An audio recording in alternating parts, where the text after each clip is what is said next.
আসসালামু আলাইকুম, ওয়েলকাম করছি রিয়াসাত আজিম। ভিন্ন ধর্ম মতাদর্শের যারা শুনছেন সবার প্রতি আন্তরিক কৃতজ্ঞতা।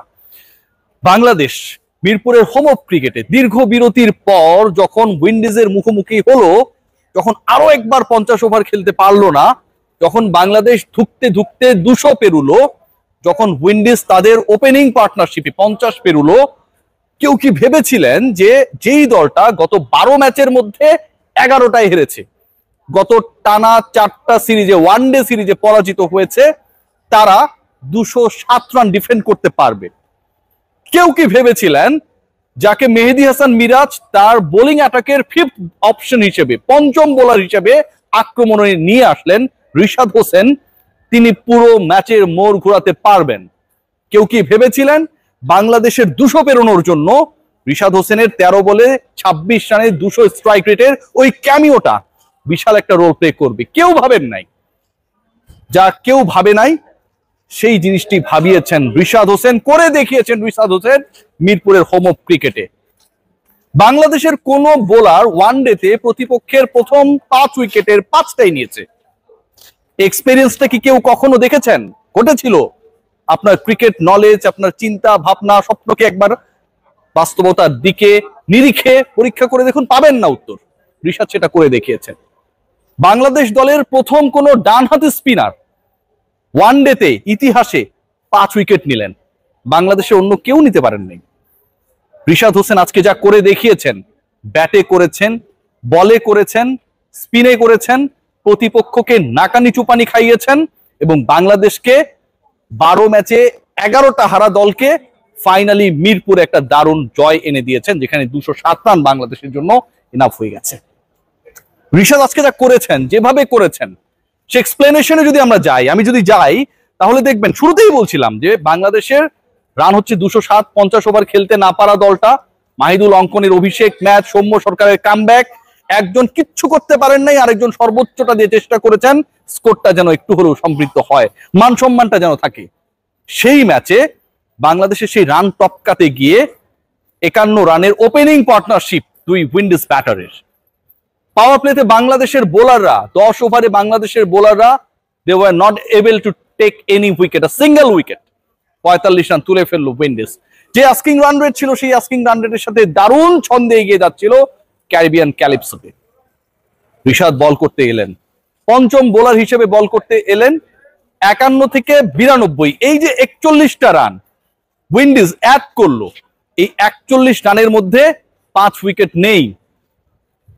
বিনা উইকেটে 51 থেকে 92 রানে 5 উইকেট হারানো ওয়েস্ট ইন্ডিজ তখনই পথ হারায় যখন রিশাদ হোসেন জ্বলে ওঠেন। এক এক করে প্রত্যেকটা ব্যাটসম্যানকে ফিরিয়েছেন। তার ওই 5 3টা ক্যাচ নিয়েছেন নুরুল হাসান সোহান, একটা এলবিডব্লিউ, একটা সাইফের তালুবন্দি করে। উইকেটের পেছনে নুরুল হাসান সোহান যে ওয়েতে ক্যাচ নিয়েছেন, ড্রপ করেননি, সুযোগ দেননি, স্ট্যাম্পিং করে ব্রেন্ডন কিংকে আউট করার প্রচেষ্টা, অন দা লাইনে থাকার পরও আম্পায়ার উইন্ডিজের পক্ষে ডিসিশন দিয়ে দেয়া, এবং পরবর্তী সময়ে সেই ব্যাটারকেই সোহান তালুবন্দি করেছেন রিশাদের বলে। সবকিছুই যেন একটা নতুন মহাকাব্য।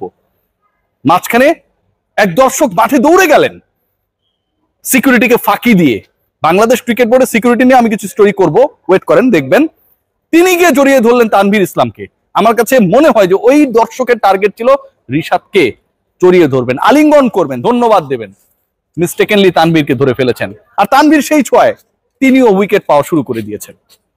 এই যে বাংলাদেশ আজকে জিতলো, যেভাবে জিতেছে, যেভাবে ডমিনেট করেছে বোলিং স্পেশালি, যেভাবে প্রথম পাওয়ার প্লে কাজে লাগাতে না পারা, 51 রানের পার্টনারশিপকে অ্যালাউ করা দলটা শেষ পর্যন্ত ওয়েস্ট ইন্ডিজকে হারের স্বাদ দিল, শেষ পর্যন্ত বাংলাদেশকে মিরপুরে জেতালো, শেষ পর্যন্ত বাংলাদেশের রেটিং পয়েন্ট বাড়িয়ে 10 নম্বর থেকে এগিয়ে আসার পথ দেখালো, এটা পুরো রিশাদের নেতৃত্বে।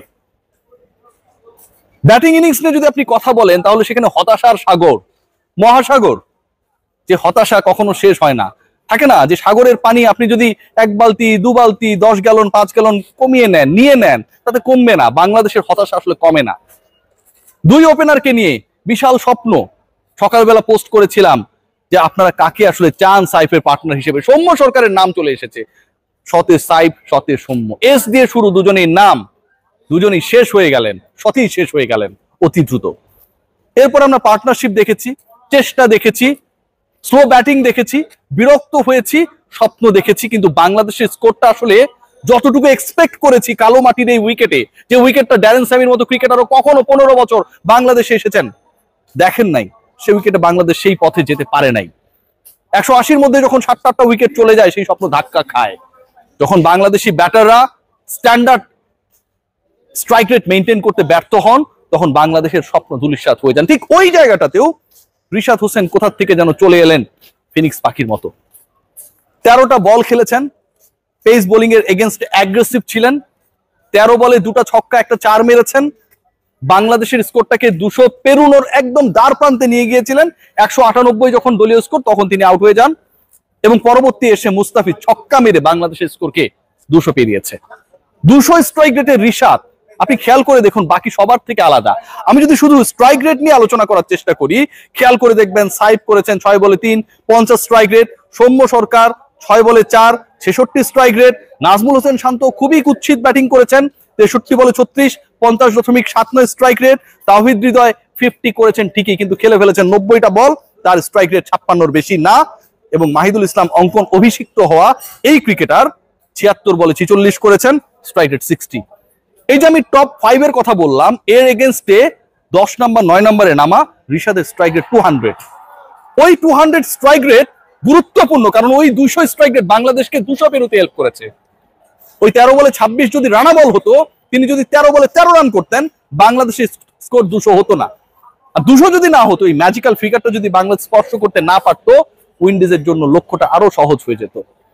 আজকের একটা ম্যাচ এয়ারপোর্টে আপনারা সবাই জানেন যে যেখানটায় কার্গো কন্টেইনার গুলো রাখা হয়, বিভিন্ন পার্সেল রাখা হয়, ইম্পর্টেন্ট মালামাল গুলো রাখা হয়, সেখানটায় দুর্ভাগ্যজনক ভাবে আমরা দেখেছি নাশকতা হয়েছে, আগুন ধরেছে। মিরপুরে আগুন লাগিয়েছেন রিশাদ হোসেন, হেলকি দিয়ে জাদু দিয়ে মায়াবী স্পিনে রেকর্ড করেছেন। প্রতিপক্ষের 5 উইকেট নেই, আমার বাংলার একজন বোলার লেগ স্পিনার তিনি আবার ওই 5টা উইকেট নিয়ে নিয়েছেন। প্রথম ডান হাতে স্পিনার হিসেবে বাংলাদেশের ইতিহাসে ওয়ানডেতে প্রথমবার 5 উইকেট নিয়েছেন। প্রতিপক্ষের স্কোর যখন বিনা উইকেটে 50 পেরিয়ে গেছে ঠিক তখন সেটাকে ধসিয়ে দিয়েছেন। বাংলার স্কোর যখন 200 পেরুবে কিনা সেই সংখ্যায় ছিল, ঠিক তখন 200 স্ট্রাইক রেটে ব্যাট করে বাংলাদেশকে সেই ম্যাজিক্যাল ফিগার 200 ক্রস করতে হেল্প করেছেন। তাকে দেখে কেউ কি শিখবে? এই উইকেট নিয়ে অনেক আলোচনা আছে, কথা আছে, সমালোচনা রয়েছে, বিতর্ক রয়েছে। সবকিছু যদি আমি একসেপ্ট করি তারপরেও বলবো ultimately it was totally Rishad class. কেন জানেন? উইন্ডিজের ওপেনিং যদি আপনারা দেখেন, তাদের ব্যাটিং যদি আপনারা দেখেন, উইকেটকে খুব বেশি প্রভাব ফেলতে পেরেছিল 2 ওপেনারের এগেইনস্টে, পারে নাই। রিশাদের ব্যাটিং যদি আপনারা দেখেন, উইকেটকে খুব বেশি ইনফ্লুয়েন্স ক্রিয়েট করতে পেরেছিল, পারে নাই।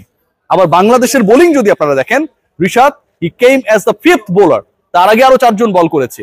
এতই যদি টার্নিং উইকেট হয় তাহলে বাকি 4 জন যারা বাংলাদেশে বোলিং ডিপার্টমেন্টে রিশাদের আগে এসে অ্যাটাকে ছিলেন তারাও কিন্তু কাজ করতে পারেনি। Rishad should be given a salute. আজকে তিনি যে মাস্টার ক্লাস দেখিয়েছেন, সেই মাস্টার ক্লাস পরের 2 ম্যাচে অব্যাহত থাকবে সেই প্রত্যাশায়। সবাই ভালো থাকবেন। Great win, good win to Bangladesh, but all credits goes to the man Rishad Hossain with bat and ball. Take great care.